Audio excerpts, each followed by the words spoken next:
మిత్రులారా, అక్బర్ నక్సలైట్ నిర్బంధంలో భాగంగా ఇప్పటికి కూడా బాంబే సిటీకే పరిమితమై వరవరరావు తన మాట్లాడే హక్కును మనతోటి మాట్లాడే హక్కును లేకుండా పోయింది. అదేవిధంగా ఏదైతే దండకారణ్యంలో ఆదివాసులు 2005 నుంచి ఇప్పటి వరకు సుమారు 20 ఏళ్లుగా 2005లో సల్వాజుడం వస్తే, 2009లో ఆపరేషన్ గ్రీన్ అంట్ వస్తే, అదే ఆపరేషన్ గ్రీన్ అంటూ రెండవ దశ 2011లో వస్తే, 2017లో ఆపరేషన్ సమాధానం వస్తే, ఆపరేషన్ సమాధానం రెండవ దశ వచ్చింది. మళ్ళీ 2022లో ఆపరేషన్ ప్రహారం వచ్చింది. 24కి వచ్చేసరికి ఆపరేషన్ కాగారు వచ్చింది. ఇట్లా కేవలం ఒక ఆదివాసులుగా అడవిని నమ్ముకొని ఉన్నందుకు ఇన్ని రకాల ఆపరేషన్లతో 2016లో అయితే మిషన్ 16 పేరు మీద ఎస్ఆర్పి కల్లూరి అప్పుడు మాలిని సుబ్రహ్మణ్యం ఇంటి మీద దాడి చేసిండు. అది సోరి ముఖం మీద కెమికల్ పూసిండ్రు. అట్లా మొత్తం అక్కడ ఉన్న జర్నలిస్టులందరి మీద రూపాయలు పెట్టి జైలు వేసారు. అట్లా ఒక 20 ఏళ్ల కాలంలో మొత్తం ఛత్తీస్గఢ్ కావచ్చు, జార్ఖండ్ కావచ్చు, ఆపరేషన్ అనకొండలు, ఆపరేషన్ హాకాలు, ఆపరేషన్ ఆల్అవుట్లు, ఇట్లా పేరుతో అన్ని మిలిటరీ ఆపరేషన్లతోటి ఆదివాసుల జీవితం ఇంత చిన్న భిన్నం అయిపోయిందంటే ఈ రోజు ఉన్న వాళ్ళు రేపు ఉంటారో లేదని ఒక అనుమానానికి దారితీస్తుంది. ఆ స్థితిలో ఇంత 20 ఏళ్లుగా వాళ్ళు కొట్లాడుతున్నారు. ఎందుకు కొట్లాడుతున్నారు? వాళ్ళు ఏదో మావోయిస్టులను కొట్లాడతలేరు. అక్కడ వాళ్ళకు హక్కు ఉందని, వాళ్ళ పేసా చట్టం అమలు కావాలని కొట్లాడుతున్నారు. దాన్ని ఇంతవరకు మన భారతదేశ ప్రభుత్వం అమలు చేయట్లేదు. ఇదే పేసా చట్టం అమలు చేయకుండా గడ్చిరోలిలో లాయిడ్స్ కంపెనీకి వ్యతిరేకంగా 75 గ్రామ సభ తీర్మానాలు వచ్చి లాయిడ్స్ కంపెనీని పెట్టొద్దానంటే పెట్టింది. అదే కాకుండా అక్కడ గట్టాలుగా పెద్ద క్యాంపెయిన్ పెట్టి 5,000 మంది పోలీస్ బలగాలతో మొత్తం గడ్చరి ప్రాంతాన్ని ఇప్పుడు ఎట్లా చేస్తాం మనం చూస్తున్నాం. ఈ స్థితి ఏంటంటే ఎవరైతే మాట్లాడిన స్థితిలో వాళ్ళ మీద తీవ్ర స్థాయిలో అణచివేత జరుగుతుంది. దీన్ని ప్రజాస్వామికవాదులుగా మనం ఉద్యోగులుగా మాట్లాడాల్సిన అవసరం ఉంది. అందులో భాగంగా ఇప్పుడు సంజయ్ గారిని మాట్లాడాల్సిందిగా కోరుతున్నాను.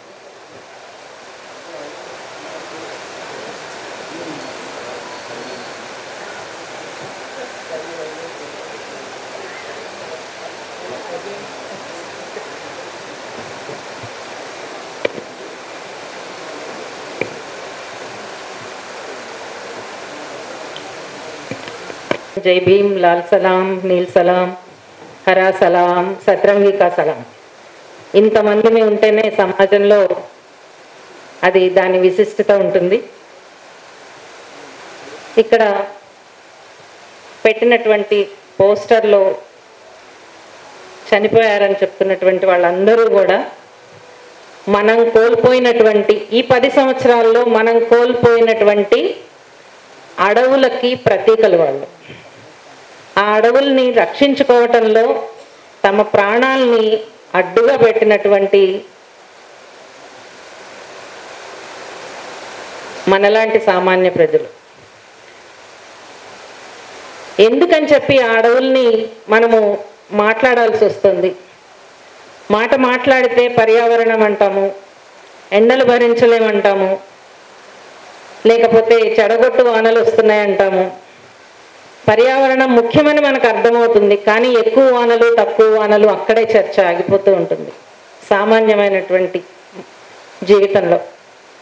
కానీ ఈ 10 ఏళ్ల కాలంలో ప్రపంచంలో మన స్థాయి పర్యావరణం గురించి, అడవుల రక్షణలో మన స్థాయి ఎక్కడికి దిగిపోయింది, ఏ నెంబర్ వచ్చింది మనకి అనంటే 180 దేశాలలో మొత్తము ఎవరి స్థాయి ఎంత, ఎవరి నెంబర్ ఎంత అని చూస్తే మనది 180వ నెంబర్. అంటే అన్ని దేశాల కంటే కూడా మనదే చివరిలో ఉన్నది. ఇంత పెద్ద సువిశాలమైనటువంటి దేశంలో పర్యావరణం గురించి, అడవుల రక్షణ గురించి, అడవుల్లో ఉండేటటువంటి చెట్టు చేమ పక్షి జంతువులే కాదు మనుషుల రక్షణలో కూడా మన స్థానము అత్యంత చివరిలో ఉంది. ఇది వేరే ఎవరన్నా చెప్తే మనము నమ్మాల్సిన అవసరం లేదని అనుకోవచ్చు, కానీ ఇది చెప్తున్నది కూడా మనలాంటి సంస్థలే రీసెర్చ్ చేసి 10 ఏళ్లలో ప్రతి రంగంలోనూ ఏం జరిగింది అనేటటువంటి రిపోర్ట్ని ఈరోజు విడుదల చేశారు. ఈరోజే విడుదలైంది, ఇప్పుడే చదువుతున్నాను. PUCL, People's Union of Civil Liberties, మనలాంటి హక్కుల సంస్థే, బహుత్వ కర్ణాటక, ఫ్రైడే ఫ్యూచర్స్, ఈ సంస్థలు కలిపి కొన్ని నిజాలని రిపోర్ట్ రూపంలో బయటకు తీసుకొచ్చాయి. బహుశా మనందరం కూడా మనం ఎంచుకునేటటువంటి రంగాలు కూడా దాంట్లో నుంచి ఉండాల్సి ఉంటుంది. 180వ స్థానంలోకి మన దేశం వెళ్ళిపోయింది. 180 దేశాల్లో పర్యావరణం గురించి ఒక జరిగితే దాంట్లో మన స్థానం 188.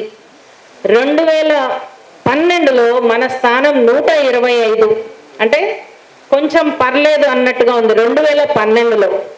మరి 2024 వచ్చేటప్పటికి 180కి వెళ్ళటానికి దారి తీసిన పరిస్థితులు ఏంటి, ఏ పరిస్థితులు దారి తీసాయి, దానికి మారినటువంటి చట్టాలు ఏమున్నాయి, ఎక్కడెక్కడ చట్టాలు మారిపోయాయి, ఏ అంశాల్లో మారిపోయాయి, అడవులకు సంబంధించి ఏం మారాయి, ఫ్యాక్టరీలకు సంబంధించి ఏం మారాయి, థర్మల్ పవర్స్ వాటి గురించి ఏం మారాయి, ఇవన్నీ కూడా మనం మాట్లాడుకుంటేనే ఈరోజు ఈ ఆపరేషన్ కగార్ అనేటటువంటి దాని వెనక ఉండేటటువంటి కుట్ర ఏంటి అనేది మనకు అర్థమవుతుంది. ఇది కేవలం ఆ ఛత్తీస్గఢ్లో జరుగుతున్నటువంటి మానవ హననం మాత్రమే కాదు, మొత్తం దేశంలోనే జరుగుతున్నటువంటి దానికి ఇది ఒక ఉదాహరణ. ఇది అంతిమ యుద్ధం మనదవుతుందా, వాళ్ళదే అంతిమ యుద్ధం అవుతుందా, అది వేరే విషయం. ఆ జార్గాన్లోకి మనం వెళ్ళకండి. కానీ ఏం జరిగింది ఈ 10 ఏళ్ల కాలంలో, వాళ్ళు ప్రభుత్వంలోకి వచ్చిన తర్వాత మనకి దేవుళ్ళు వచ్చారు, దేవుడి పేరు మీద రాజకీయాలు వచ్చాయి, తిండి మీద ఆంక్షలు వచ్చాయి, చాలా కనిపిస్తున్నాయి బయటికి. కానీ వీటన్నిటి వెనకాల కనిపించకుండా వాళ్ళు చాలా పని చేస్తున్నారు. ఎంత పని చేస్తున్నారు అని అంటే, ఇప్పుడే ఇందాక నారాయణరావు గారు అంటున్నారు అక్కడ గ్రామ సభల అనుమతి తీసుకోకుండానే ఇవన్నీ గడ్చిరోలులో చేశారు అని అంటే, అసలు గ్రామ సభల్ని ఎత్తేశారు, చట్టం చేసేశారు. గ్రామ సభలను అనేటటువంటి అరణ్య ప్రాంతాల్లో, అడవి ప్రాంతాలలో గ్రామ సభలతో అంగీకారంతోనే ఫ్యాక్టరీలు పెట్టాలి, లేకపోతే ఏదైనా ప్రాజెక్ట్ పెట్టాలి అనేటటువంటి దాన్ని వాళ్ళు తీసుకొచ్చినటువంటి ఎన్విరాన్మెంటల్ యాక్ట్లో తీసేశారు. అది మనకు తెలియదు. మనం ఇంకా ఎప్పుడో పాత కాలంలో ఉండేటటువంటి దాన్నే, అంటే మన అధ్యయనము వాళ్ళకి మించి వెళ్ళాల్సినటువంటి అవసరం ఉంది. వాళ్ళు ఒక స్టెప్ వేస్తే మనం 10 స్టెప్స్ ముందుకు వెళ్ళి ఆలోచించాలి వీళ్ళు ఏం చేయబోతున్నారు అనేటటువంటిది. కానీ మనకి అన్ని వనరులు లేవు. జరిగినటువంటి దాంట్లో ఎన్ని వేల ఎకరాల భూములు, ప్రజలు మామూలు భూములు కాదు, వ్యవసాయ భూములు కాదు, అటవీ ప్రాంతంలో ఎన్ని వేల ఎకరాలు మనము కోల్పోయాము, అడవులు కోల్పోయాము అనేటటువంటిది ఒక లిస్ట్ ఇచ్చారు. అది చూస్తూ ఉంటే, ఆ లిస్టును చూస్తూ ఉంటే కనుక ప్రతి సంవత్సరం ప్రభుత్వం ఈ 10 ఏళ్లుగా సిస్టమాటిక్గా ఎన్ని అడవులని నరికేసుకుంటూ వెళ్ళింది, తీసేసుకుంటూ వెళ్ళింది. పైగా ఏం చెప్తారు వాళ్ళు, మేము 2014లో ఎలక్షన్కి ముందు మేము ఈ దేశ పర్యావరణాన్ని రక్షించడానికి కమిట్ అయి ఉన్నాము అని చెప్పుకున్నటువంటి వాళ్ళు 2023 వచ్చేటప్పటికి మొత్తం ప్రపంచ దేశాలలో మేము భారతదేశాన్ని చాలా సిస్టమాటిక్గా పర్యావరణ పరంగా దాన్ని నిలబెట్టాము, అందరికీ ఆదర్శవంతంగా నిలబెట్టాము అని చెప్పి ప్రధానమంత్రి చెప్తే, ఎందుకు అలా చెప్పాడు అనేటటువంటి దాని వెనకాల కొన్ని వేల లక్షల ఎకరాల అడవి మాయమైపోతుంది. ఆ మాయమైపోయిన అడవుల్లో ఛత్తీస్గఢ్ ఉంటుంది, మధ్యప్రదేశ్ ఉంటుంది, మణిపూర్ ఉంటుంది. మణిపూర్లో మనం ఎంతసేపటికి కూడా ఒకటే మాట్లాడుతున్నాం, స్త్రీలని వివస్త్రనం చేశారు, అక్కడ మతం పేరుతో రాజకీయం చేస్తున్నారు అని, ఈ 2 విషయాలు మాట్లాడుతున్నాం. కానీ చాలా తెలివిగా ఆ 2 విషయాలని ముందు పెట్టి అసలు విషయాన్ని బయటికి రాకుండా చేసింది ఏంటంటే, అక్కడ మాయమైపోతున్నటువంటి అడవులు. అడవి మాయమైపోవటము అని అంటే ఆ ప్రాంతం మీద, ఆ ప్రాంతంలో ఉండేటటువంటి వాళ్ళకి హక్కులు కోల్పోవటమే కాదు, మన దేశ వనరులు కూడా ఎక్కడికో ప్రయాణం అవుతున్నాయని అర్థం. అంటే ఇన్ని సంవత్సరాల్లో ప్రధానమంత్రి చేసినటువంటి పర్యటనల్లో మనం చూడవలసింది ఆయన ఏ కోటు వేసుకున్నాడు, ఏ డ్రెస్ వేసుకున్నాడు, ఏమి చెత్త వాగాడు అనేటటువంటి దాని మీద పెట్టాల్సిన అవసరం లేదు. కానీ ఆయన అక్కడికి వెళ్ళి ఏ కంపెనీతో ఆయన సంతకం పెట్టాడు, ఆ కంపెనీకి కావలసినటువంటి ఖనిజ సంపద ఎక్కడ ఉన్నది, ఏ ఖనిజ సంపద మీద ఆధారపడి వాళ్ళు ఆ కంపెనీ అక్కడ మల్టీనేషనల్ కంపెనీ మన దేశంలోకి రావటానికి ఇంట్రెస్ట్ చూపిస్తుంది, ఈ సమాచారం మన దగ్గర ఉండటం లేదు, రానివ్వటం లేదు. ఎందుకనంటే వేరే వైపుగా మొత్తం అంతా ఆలోచనల్ని మార్చేటటువంటి ఒక మాయ నడుస్తూ ఉంటుంది. ఈరోజు ఛత్తీస్గఢ్ లాంటి ప్రాంతము పదే పదే ఎందుకు బయటకు వస్తుంది, ఎందుకు వస్తుంది అని అంటే అక్కడ నియంత్రించే, అంటే అడ్డుకునేటటువంటి శక్తులు, అడ్డుకునేటటువంటి ప్రజా ప్రతిఘటన, అది మావోయిస్ట్ పార్టీ రూపంలో ఉండొచ్చు, లేకపోతే మావోయిస్ట్ పార్టీ ఇచ్చినటువంటి అండ కావచ్చు, నాకు తెలియదు ఆ వివరాలు ఏంటి అనేది. కానీ ఒక ప్రజా ప్రతిఘటన అనేటటువంటిది మాత్రము చాలా బలంగా ఉన్నది. ఆ బలమైనటువంటి ప్రజా ప్రతిఘటన ఉన్నది కాబట్టే అన్ని రకాలైనటువంటి ఉల్లంఘనలని వాళ్ళు అక్కడ నిర్భయంగా చేసేస్తున్నారు. అందుకనే ప్రతి బడ్జెట్లో కూడా, బడ్జెట్ పెట్టినప్పుడు, పార్లమెంట్లో చర్చలు జరిగినప్పుడు ఎన్ని రకాలైనటువంటి చట్టాలు మారుతూ వెళ్ళిపోతూ ఉంటాయి. అవి ప్రజల వరకు వచ్చే అవకాశం లేదు. ఎందుకనంటే మొత్తం జరిగేదంతా ఇంగ్లీష్లో జరుగుతుంది. దాని మీద చర్చలు మీడియా ఎట్లానో అందజేయదు. కానీ స్థానికంగా అక్కడ ఉండేటటువంటి ప్రజల వరకు అక్కడికి వెళ్ళాలి అని అంటే వాళ్ళకి అది వెంటనే తెలిసిపోతుంది. ఎందుకనంటే ఒక ట్రెంచ్ వేశారు అని అంటే, అడవిలో ఒక గ్రామం చుట్టూ ఒక ట్రెంచ్ వేశారు అని అంటే అక్కడ ఉండేటటువంటి ప్రజలకు అర్థమైపోతుంది ఇంకేదో రాబోతోంది, ఇక్కడ మూమెంట్ ఆపబోతున్నారు. ఎందుకు మూమెంట్ ఆపుతారు అంటే అక్కడ ప్రజలు తమకి వ్యతిరేకంగా రాకుండా ఉండాలి అనేటటువంటిది. అది చాలా అన్ని చోట్ల, ఆదిలాబాద్లో కనిపిస్తుంది, లేకపోతే భద్రాచలం అడవుల్లో కనిపిస్తుంది, చింతపల్లి అడవుల్లో కనిపిస్తుంది, ఇంకెక్కడైనా సరే ఆదివాసీ ప్రాంతాల్లో ఎక్కడికి వెళ్ళినా కానీ ట్రెంచీలు వేయడం అనేటటువంటిది చాలా సర్వసాధారణంగా మారిపోయినటువంటి విషయం. అంటే అది జరిగిన వెంటనే అక్కడ ఒక కామన్ సెన్స్ పనిచేస్తుంది, ఏదో జరగబోతుంది ఇక్కడ అనేటటువంటి. నిజానికి మనకి ఇక్కడ మైదాన ప్రాంతాల్లో, పట్టణ ప్రాంతాల్లో ఉండేటటువంటి వాళ్ళకి అర్థం కాదు. ఎందుకు అర్థం కాదు అని చెప్తున్నాను అని అంటే, మొన్న ఈ మధ్య ఢిల్లీ ఎయిర్పోర్ట్లో ఒక 10 మంది అమ్మాయిలు కనిపించారు. అందరూ 20 నుంచి 25 ఏళ్ల వయసున్న అమ్మాయిలు, ఇంజనీరింగ్ చదువుకున్నటువంటి వాళ్ళు. ఎలక్షన్ గురించి ఒక్క మాట మాట్లాడితే వాళ్ళు చెప్పినది ఏంటంటే, కశ్మీర్ని చాలా బాగా చేశారు, మోడీ బాగా చేశారు. ఎందుకు కశ్మీర్ని బాగా చేశాడు అనుకుంటున్నారు అని అంటే, టూరిస్ట్ అక్కడ వెళ్ళి ఎవరైనా వెళ్ళటానికి వీలుగా టూరిజాన్ని బాగా డెవలప్ అంటే మిగతా ప్రపంచానికి, నగర పట్టణ జీవితాలకి కావలసింది తాము ప్రశాంతంగా లేకపోతే ఆనందంగా ఆహ్లాదంగా ఉండేటటువంటి టూరిజం మాత్రమే. ఈ మైండ్ సెట్ అనేటటువంటిది గత 30 సంవత్సరాలుగా మారిపోయింది. అంటే ఇప్పుడు అడవులు కూడా ఒక టూరిస్ట్ ప్లేస్లే. ఎందుకనంటే అక్కడ కొంచెం పచ్చదనం ఉంటుంది, ఎన్ని ఎకరాలు పోయినా కానీ అక్కడ ఒక పచ్చదనం ఉంటుంది, అడవులు ఉంటాయి, లేకపోతే చూడటానికి బాగుంటుంది, లేకపోతే జంతువులు ఉంటాయి, ఇట్లాంటివేవో నడుస్తూ ఉంటాయి. అందుకనే అక్కడ జరిగేటటువంటి జీవన్మరణ పోరాటం అనేటటువంటిది పట్టణ ప్రజలకు కానీ నగర ప్రజలకు కానీ మాలాంటి వాళ్ళెవరికి కూడా అర్థమయ్యేటటువంటి అవకాశం లేదు. ఇప్పుడు మళ్ళీ చూస్తే 2014-15 సంవత్సరంలో దాదాపు హెక్టేర్లలో ప్రతి సంవత్సరము సగటున 20,000 హెక్టార్లు, అంటే 15 నుంచి 20,000 హెక్టార్ల అడవి తరిగిపోయింది 10 ఏళ్ల పాటు. ఇది ఒక్కచోటే కాదు, దేశం మొత్తం మీద. ఇంకా ఎంత లెక్క ఉందో మనకు తెలియదు.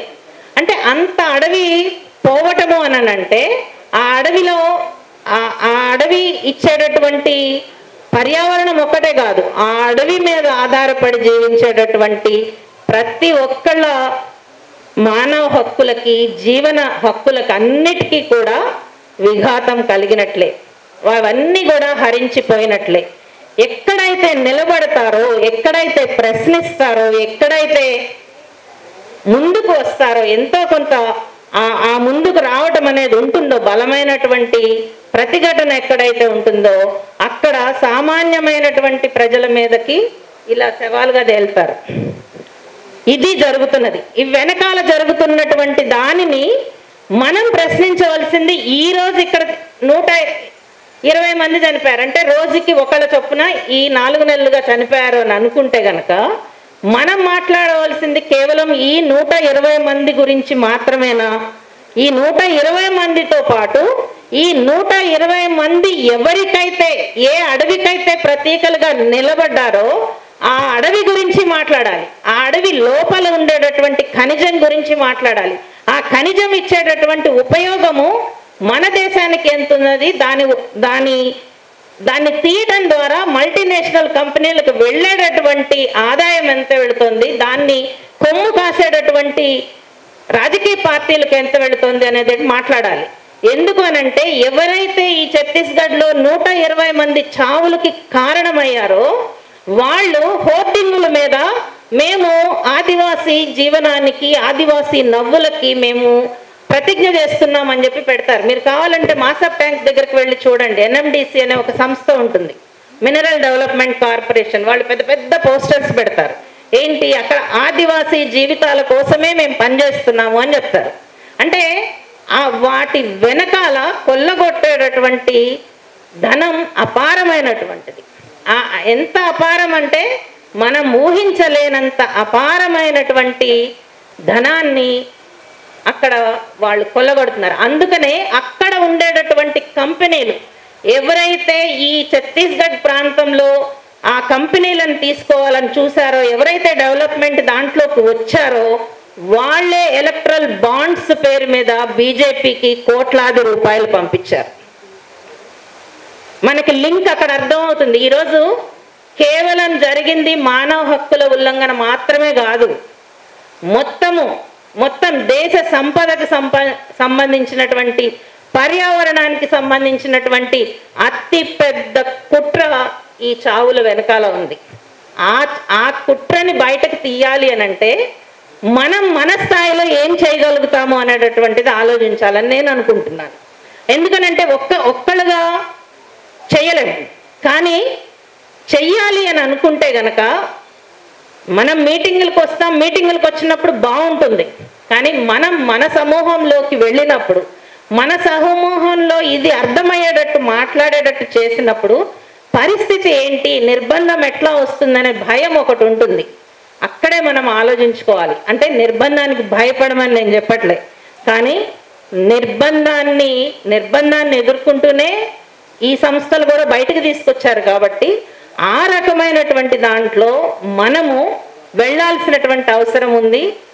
ప్రతిఘటన, విమర్శ లేకపోతే చర్చించటము ఇది కేవలం కొన్ని రూపాలకు మాత్రమే పరిమితం అని చెప్పి నేను అనుకోవటం లేదు. ఒక నిరసన ప్రదర్శన చేయటమో, లేకపోతే ఒక ప్రెస్ స్టేట్మెంట్ ఇవ్వటమో, లేకపోతే ఒక మీటింగ్ పెట్టడం ద్వారా మాత్రమే మన వాయిస్ బయటకు వస్తుందని నేను అనుకోవట్లేదు. మనకి బయటకు రావటానికి చాలా రకాలైనటువంటి మార్గాలు ఉన్నాయి. ఆ మార్గాల్ని మనమే అన్వేషించుకోవాలి. ఆ అన్వేషించుకునేటటువంటి దాంట్లో ఖచ్చితంగా మా వ్యక్తిగతమైనటువంటి స్థాయిని కాదు, కానీ మేం పనిచేసేటటువంటి సమూహాలతో ఈ విషయాలను పంచుకోవటం ద్వారా చనిపోయినటువంటి వీళ్ళందరికీ కూడా ఒక జోహార్లు అర్పించగలుగుతాము, వాళ్ళ మరణానికి ఒక విలువనివ్వగలుగుతాము అని చెప్పి వాళ్ళ మరణం ఒక వృధా కాదు, ఒక విలువ ఉంటుంది అనేటటువంటి దాన్ని గుర్తు చేస్తూ ధన్యవాదాలు.